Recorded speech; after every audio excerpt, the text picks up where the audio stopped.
mostly Luzon, dapat talaga kayong mag-ready. Kung masabi ko sa inyo na 2025, bangka ang kailangan, baka sa 2026 kailangan na natin ng yate. Mostly sa mga bagyo, papasok sa bansa natin ay halos nasabayan ng lindol.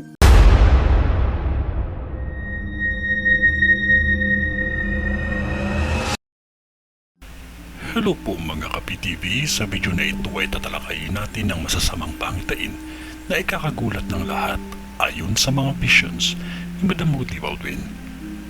Pero kung ikaw ay hindi pa nakasubscribe sa aking channel, baka naman.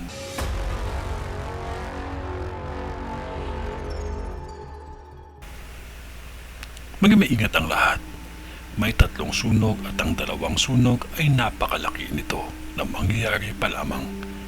Napakalaking sunog ito dahil may mga pagsabog akong nakikita.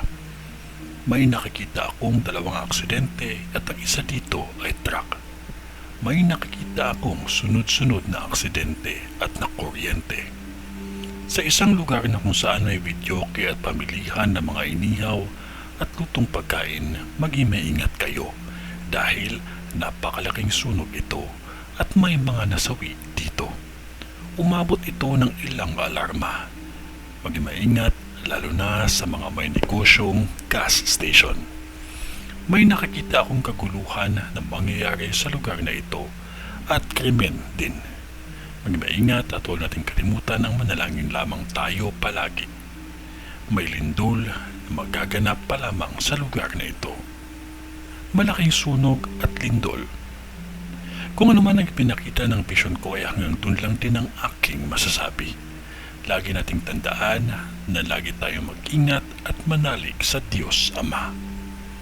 Ito ay ang vision ni Madam sa Pangasinan.